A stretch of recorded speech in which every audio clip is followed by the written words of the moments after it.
published 1700 Est, the 25th of November 2017, updated 1015 Est, the 26th of November 2017. Newborn cubs are taken from their mothers, days old and still blind, and fed by humans. It is the most degrading and cruel of fates for the king of the jungle. Bred in captivity, lion cubs are torn from their mothers while still blind, a few days after birth.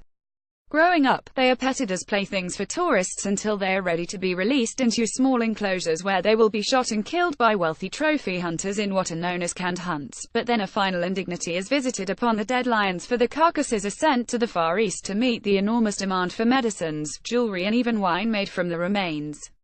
This has been the horrific destiny for 800 lions from South Africa this year alone, and it is entirely legal, as the government rubber stamps export licenses for the lucrative industry. China's insatiable demand is fueling the trade in the lion bones, while shameful products from the callous trade are also on sale in other Southeast Asian countries including Thailand, Laos, Cambodia and Vietnam. There are about 8,000 captive-bred lions awaiting this fate on 200 farms in South Africa, twice the number of lions roaming free in the wild in the nation. While international conservation groups have put up a fierce fight against the callous industry, the quota has been allowed by the powerful Convention on International Trade in Endangered Species, which has 169 member nations. Its ruling is seen as a compromise to appease many of the countries that were pressing for the legalization of trade in the remains of wild lions as well as captive-bred animals. With this sad irony, consumers in the Far East believe the bones come from tigers and therefore, in their minds, have almost magical medicinal properties and are seen as aphrodisiacs. But the strict laws now protecting tigers has led to increased use of lion bones by unscrupulous traders. A chicken is fed to an older lion, getting it used to human contact while in a wire cage. The practice of canned hunting has long been controversial, and lion farmers are notoriously secretive, but a Mail on Sunday investigation can reveal details of the chain of shocking animal abuse inflicted on captive-bred lions from the first days of their birth to adulthood at 4 years when they are killed for trophies, and the lucrative trade to be had from their skeletons. Hunters pay an average of £12,800 to shoot the animal in a small enclosure, then take home the skull and skin. The farmer can make extra profit selling on the carcass for about £1,440 to Asian countries. When divided into smaller consignments, each carcass could fetch up to £50,000 on the streets. We visited 4 so-called lion parks and spoke to conservationists who have documented firsthand how lions are processed for an industry reviled by animal lovers. At Ukutula Park, 2 hours drive north of Johannesburg, tiny cubs were huddled up to their mothers in small woolly bundles. A few days later they would be taken away and bottled by volunteers, mostly young people who are paying for the experience during their gap years, believing they are involved in lion rescue. At about a month old, the cubs are submitted to petting by fee-paying tourists who play with them and take photographs for several hours every day. A lion carcass is hung out, as shown in the hard-hitting documentary, Blood Lion, made to highlight the sick trade. Later, when the youngsters have become adolescents, they are used for bushwalks in which dozens of tourists stroll alongside the animals armed with sticks, intended to show domination, and are later rewarded with diplomas to show their courage. Mail on Sunday journalists saw one lion climb a tree to rest on a branch. It was rewarded with a piece of raw chicken thrown up to it by the walking guide, a circus act that helps keep the lions tame. The guide explains that if the lions kill wildlife in the park, they are not allowed to eat it. They learn this way that their food comes from inside their enclosure. They must remain in captivity, he says, and they will die in captivity. The story was the same in 3 more lion parks, at the Krugersdorp Rhino and Lion Park and the Lorry Park, both on the outskirts of Johannesburg, and at Akwaba, outside Rustenburg, 2 hours east of Pretoria. The guide explains that if the lions kill wildlife in the park, they are not allowed to eat it. They learn this way that their food comes from inside their enclosure at about 3 or 4 years old. When male lions have grown a substantial mane, they become the target of trophy hunters. The parks where they were born often sell them on to canned hunts, despite the sustained international outcry. Images of drugged lions being placed in small enclosures with no chance of escape from hunters. Attempts to ban these sick spectacles have failed, although new regulations have forced owners to put the animals in bigger enclosures, and to release the lions at least a week before hunting begins, to give the appearance of some sort of fairness. But this newspaper has been told that lions are still being released on the day they are transported to a hunting enclosure, while still suffering the effects of sedation from the journey. Sometimes, the animals, who have become used to human voices and whistles, are summoned closer to the hunters, who then shoot from their four-wheel drive vehicles. The reasoning of South African ranch owners who run canned hunts appears to defy logic.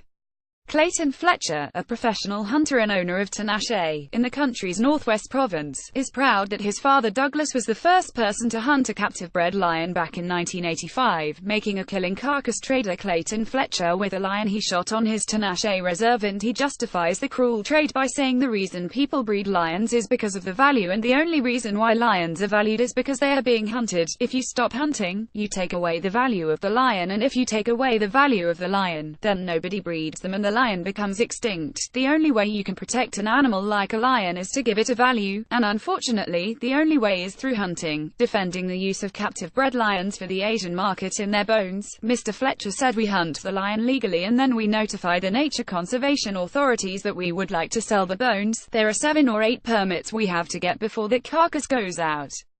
And when the carcass leaves the country, we have saved 1 lion from being poached in the natural world." Derek Gobbett is a celebrated safari photographer who was once hired by Americans to film them killing lions, but is now a fervent conservationist.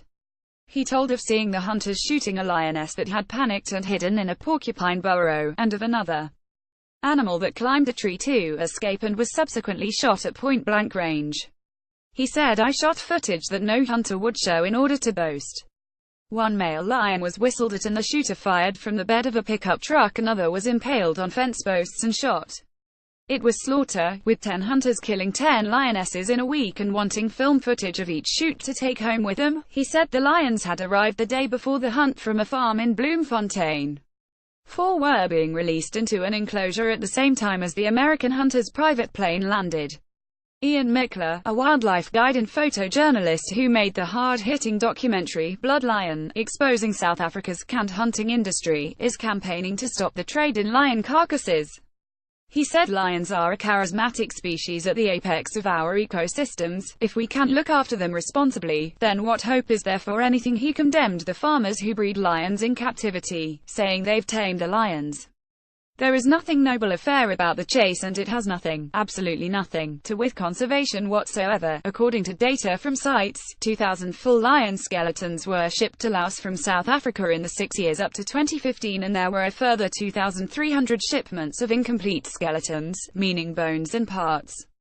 A spirit made from lion bones sold as a magical tonic, on sale in the back streets of China, but wildlife activists believe this is just the tip of the iceberg.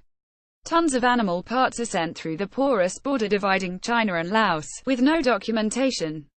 Some are smuggled through to Vietnam for tiger bone cake, which is crumbled into wine and used as an aphrodisiac and bone strengthener. 1 ton of lion bones will make 60 to 70 cakes, which sell at $1,000, £762 each.